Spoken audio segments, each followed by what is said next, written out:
I'll be sharing with you guys my process, my experience of pulling away from a toxic abusive relationship. I'm not going to name who that individual is. There's no need for that in this video. But the reason why that I'm sharing my experience, which is a very hard thing to share because it just makes me more vulnerable, just kind of uncovers a lot of things, but that's okay.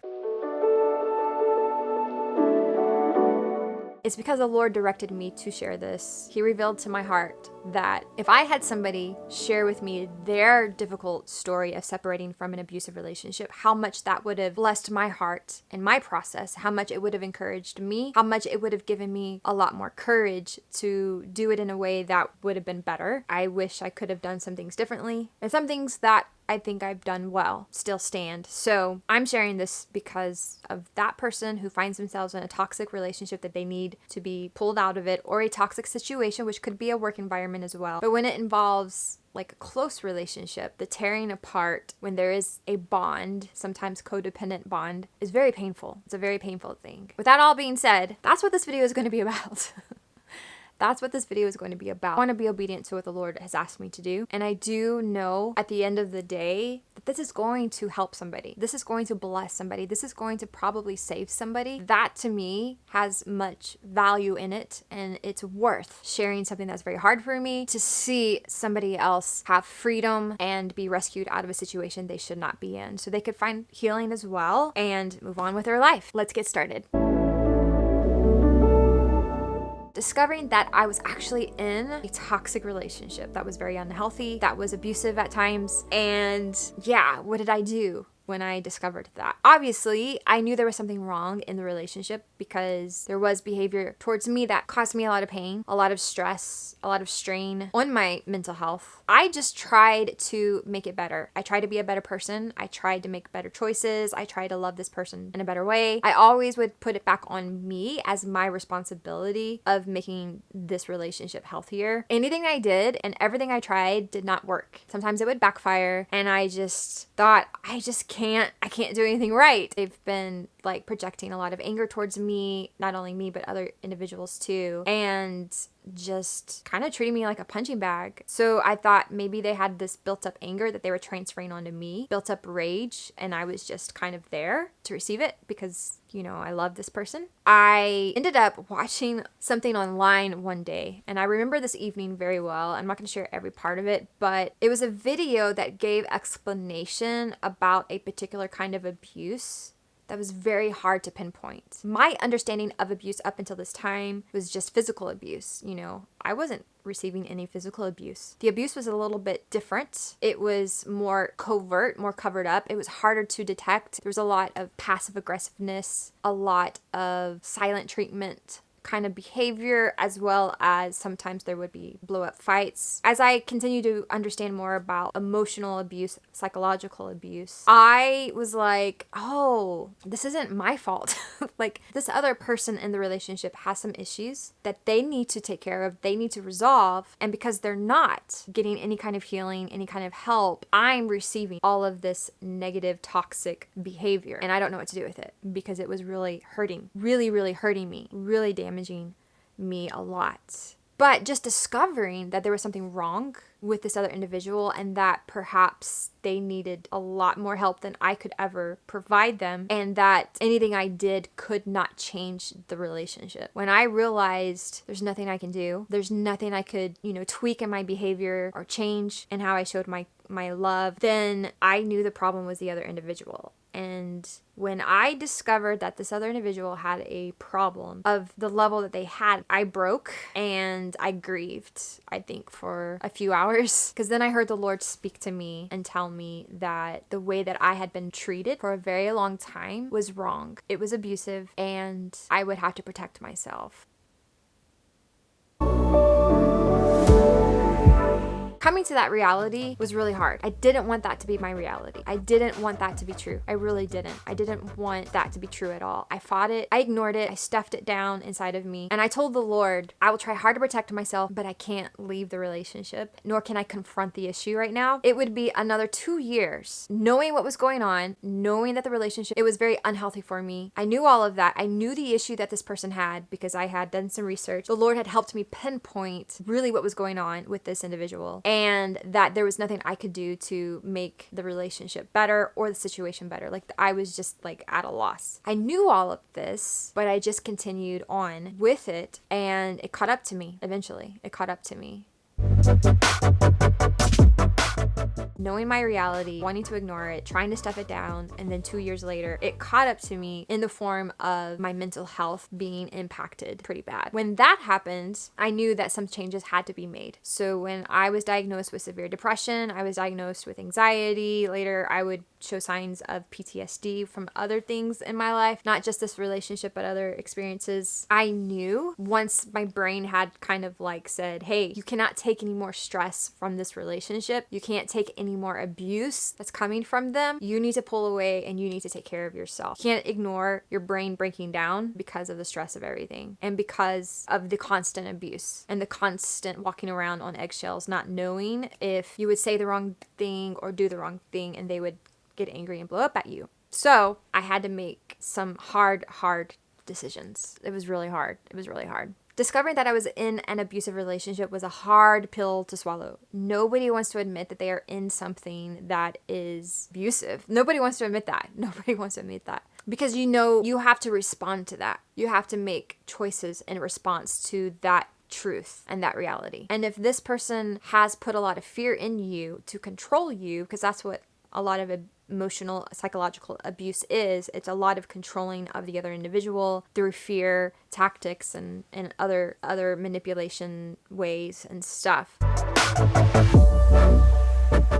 So then you have to face your fear and confront the person who's abused you and put up boundaries and say, I don't want this relationship this way anymore. And to do that takes so much courage, and it takes a lot of mental strength and preparing yourself for that type of communication, whether it be in person or through other means, depending on the nature of the relationship. I needed to go to a counselor to help me understand what was going on. And I just deep dived more into mental health research because, one, at this point in my life, I had already experienced burnout and a diagnosis of severe depression. So I just was trying to get myself healed. But it always came back to the healing process is not going to happen if I'm still underneath the abuse. My brain was like, nope.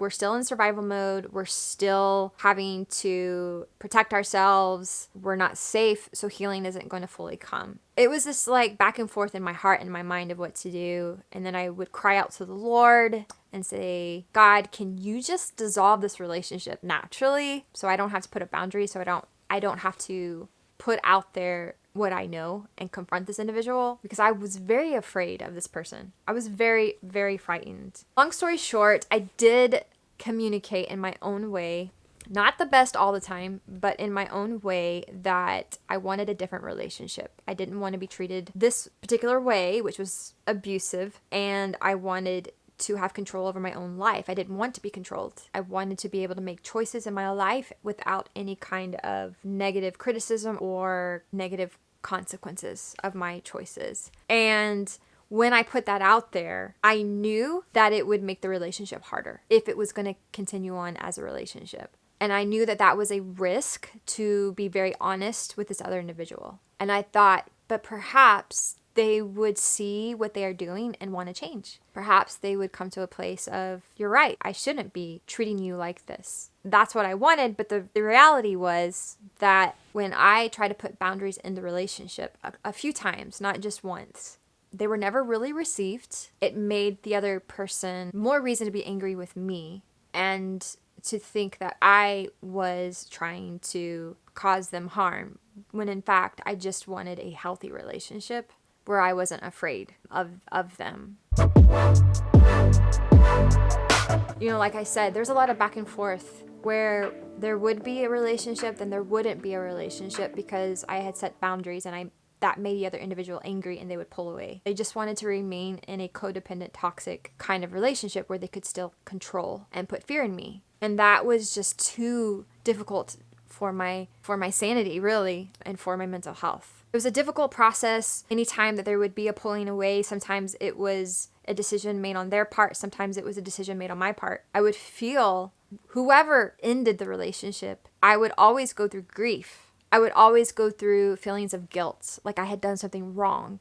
And every time I would go to the Lord and say, God, please help me through this, because I know I'm not a villain. I know I'm not a bad person. I know all I want is to be treated well and healthy, and I'm not being treated right. And I know my value and worth in you, Lord, and I know I wouldn't treat anybody else the same way. My anxiety would increase during these times of separation. My depression would be very strong. Then I would come to realize that a lot of my depression was me being angry towards myself for having allowed myself to be abused for so long without taking up for myself, just letting it happen because I was so afraid of the other individual. And so I had to deal with the anger that I had towards myself because I allowed abuse to happen to me for so long, and I had to forgive myself, and I definitely had to forgive the other individual. And sometimes it felt like it was forgive them repeatedly over and over again because the behavior never changed. And in the times that we didn't have a relationship, I would start to heal. I would start to become confident in myself again, see my worth and value again. I started to realize that this is how life is supposed to be without this type of relationship in it. But then somehow I would get sucked back in and the abuse would start over again. But it wouldn't happen so immediate. It would happen maybe, months down the road and be subtle. And then I would find myself again in a very toxic relationship with the same person.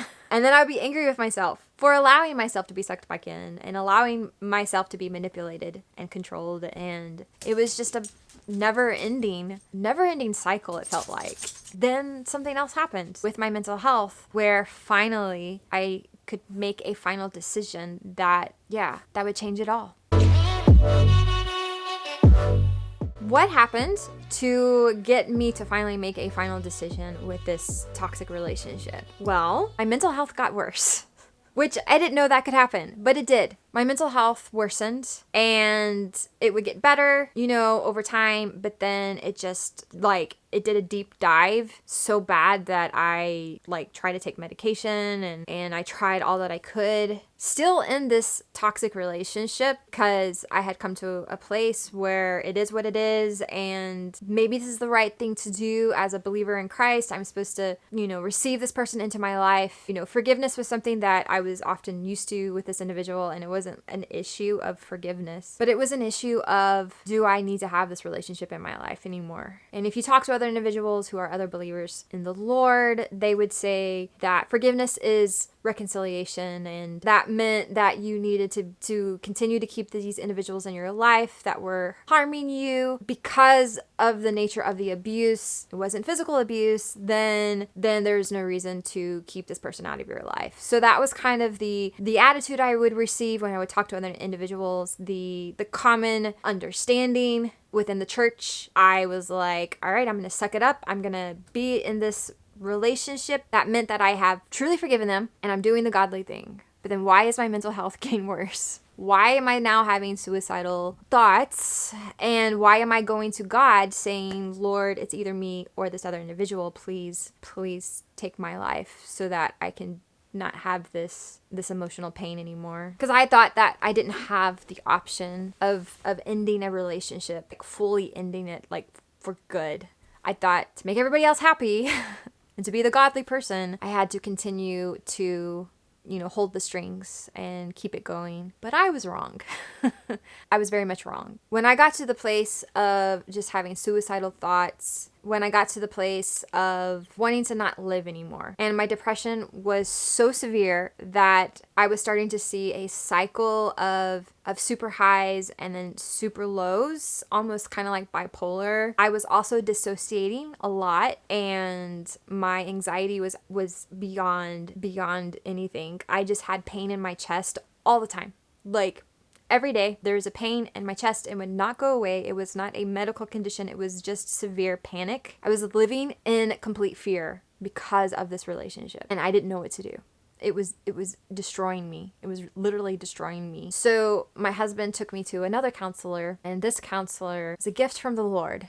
I will say this counselor was a gift from the Lord. I'm not gonna cry.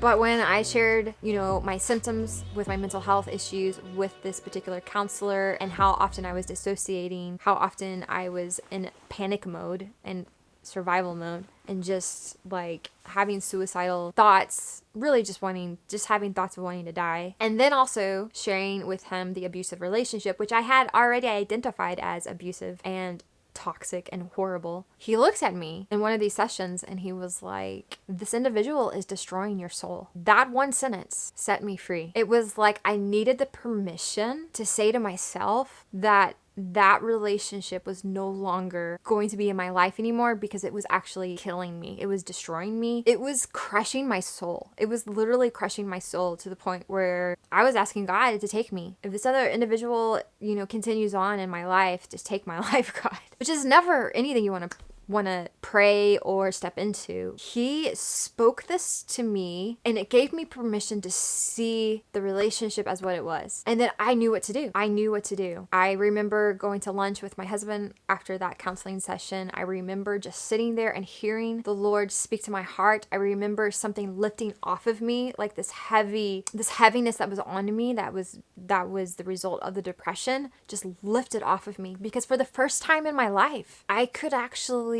think about my future and see myself having joy and have hope and breathe again. For the first time in my life, I could give myself permission to separate from this relationship once and for all, so I could enjoy my life and live my life and not have to struggle with this toxic situation that was wreaking havoc on me and my soul. And I got to the point where it was like, who cares what other people think? Who cares what this other individual in church says? They aren't in my shoes. They aren't living this relationship out. They don't understand. They don't understand the abuse that I've been under. They don't understand the struggle I've had with my mental health, with my anxiety, with my depression. They don't understand it. I was dissociating because of this relationship. That's scary. It's very, very scary. The stress of it all and everything was just causing so much havoc on my mental health, and emotionally as well, spiritually, definitely. And I remember crying out to the Lord saying, I can't be in this relationship anymore, but I don't know how this relationship's going to end. Because again, there was so much fear of having to address this relationship, having to address that other person. And the Lord just said, I will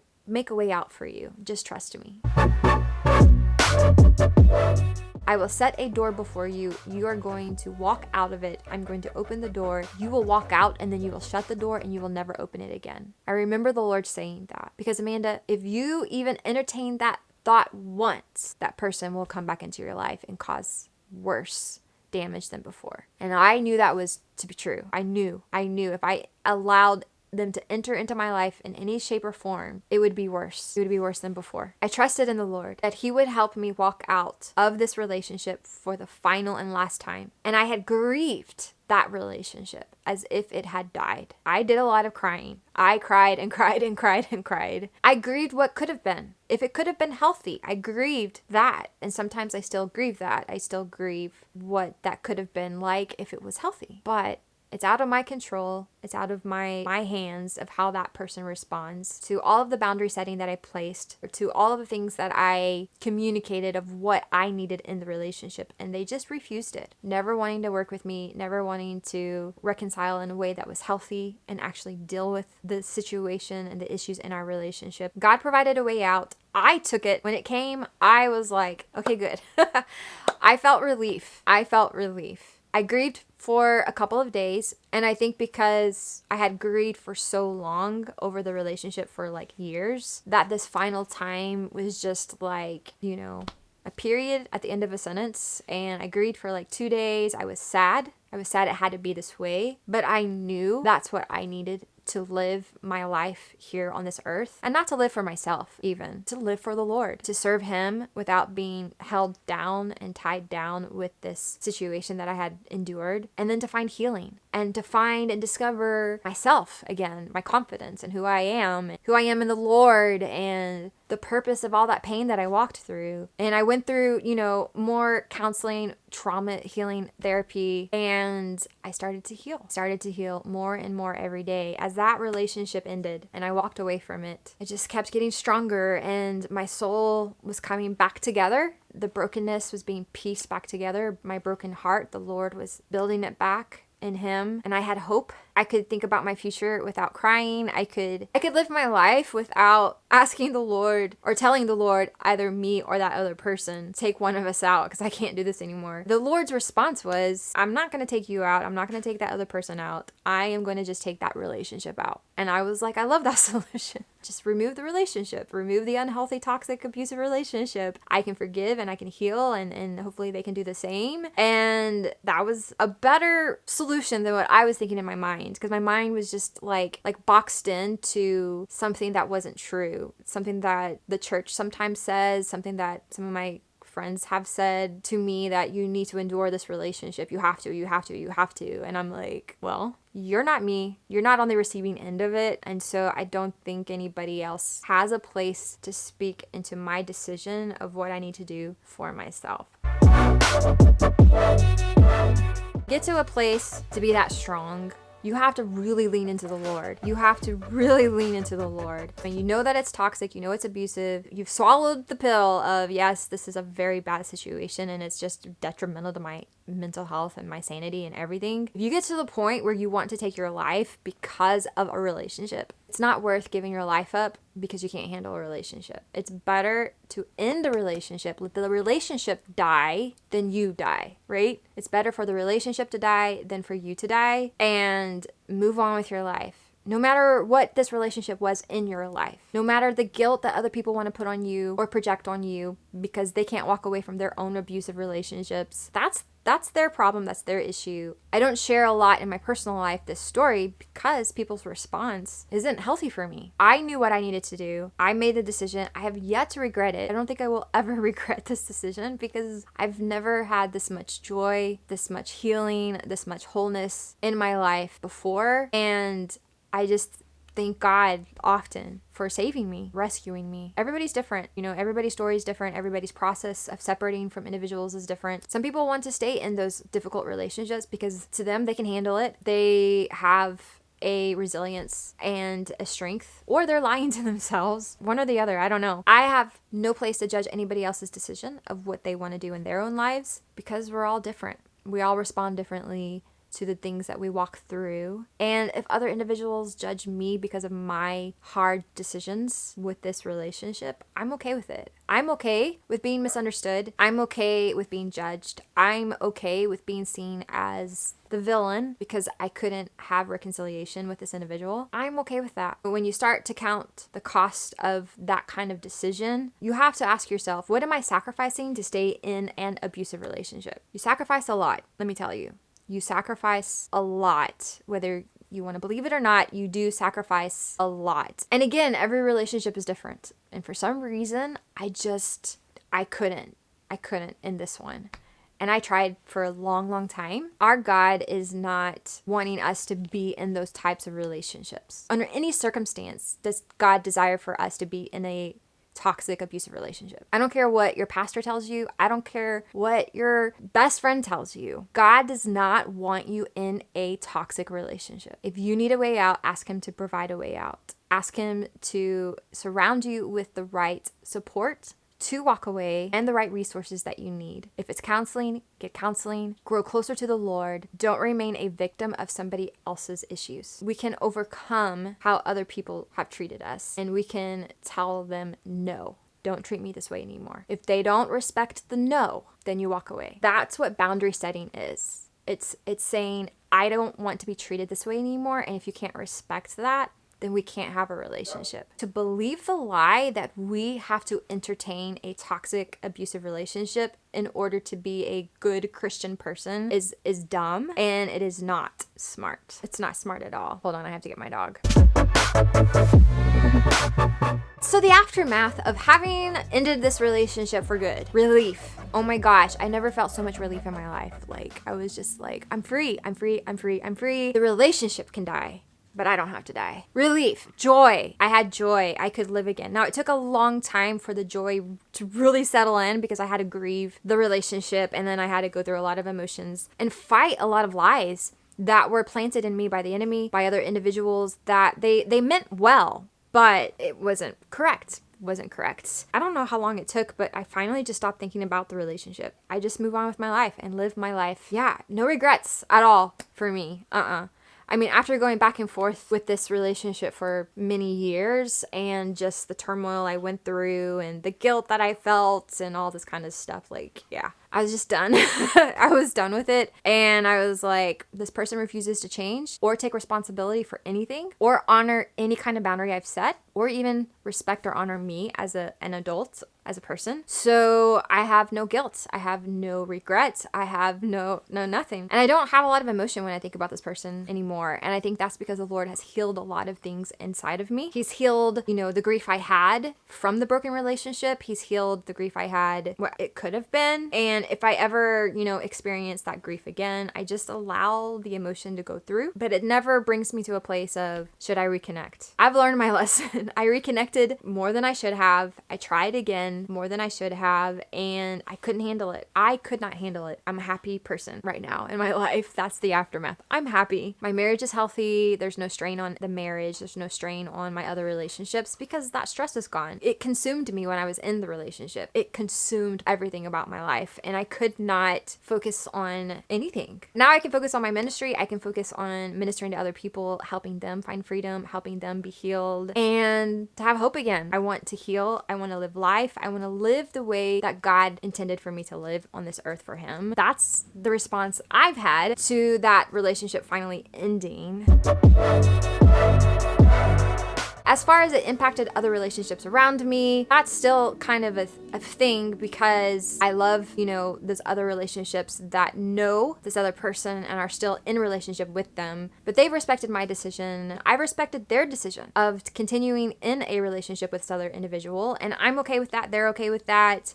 We've worked through it and we love each other. At the end of the day, I have to make a decision best for me and hope that the other people involved would respect my decision. Some haven't, and that's okay. And I'm okay with that. Like, just at peace with the decision I made, knowing that I would be healthy and not have to struggle as much or struggle anymore. And the impact of all of this on my mental health. My brain doesn't feel threatened anymore, so it's definitely calmed down. I have not gone through that deep depression that I went through prior to breaking up the relationship. I haven't gone through that extreme anxiety like before. I mean, everything just totally lessened, and I feel like my brain was able to heal fully. My soul was able to heal. The wounds in me that I had carried from that situation healed, and I'm a happy person. I can live my life. I ask the Lord to bless them, keep them safe, provide for them, protect them. I don't have to entertain the thought of being in a relationship with somebody as a result of forgiving them. You don't have to be in relationship with somebody to mean that you've forgiven them. That's totally not true. You can forgive somebody and not pursue that relationship again because they refuse to change. Forgiveness doesn't mean reconciliation. It doesn't. Forgiveness means you've released that person to the Lord, you've released all of that pain to God, and that you've allowed Him to heal you, and you don't hold judgment against them. You don't hold anything against them anymore because you placed that person in the Lord's hands. I am forever thankful for certain individuals in my life that spoke truth into me when it was hard to speak truth. The counselor that said the relationship was destroying my soul, I will always remember that. That was the sentence that set me free for good, that God used to lift the depression off of me, but also to get me moving in the right direction with separating from the toxic relationship. God used that one sentence to set me free, to literally save my life, because at the time I was, having suicidal thoughts. No longer have I had suicidal thoughts since then, because it was all about the relationship. There wasn't anything wrong in my brain. It was just being under a toxic relationship. There might be people in your life who will advocate for you to remain in an abusive relationship, thinking that it's the right thing to do, and their intentions are good, but they don't understand. I have the approval of the Lord. He was the one that directed my steps. He was the one that told me to walk away multiple times. And I finally listened and obeyed. And I still have the journal of the day that he told me, I'm going to open a door for you, Amanda, and you will walk out and you will shut the door and you will never let that door open up again. Bolt it closed, lock the door, walk away, and don't look back. I think that's it. So that's it. I've shared with you my discovery of being in an abusive relationship. I shared with you the process of pulling away, what that was like. And then I shared with you, my final decision, that I finally made that decision. And then the aftermath, result of it. The enemy comes to steal, kill, and destroy, but Jesus comes to give life, and life abundantly. That's a good verse. I'm probably not quoting it correctly, but you get the gist. Okay, I'll talk to you later. Bye.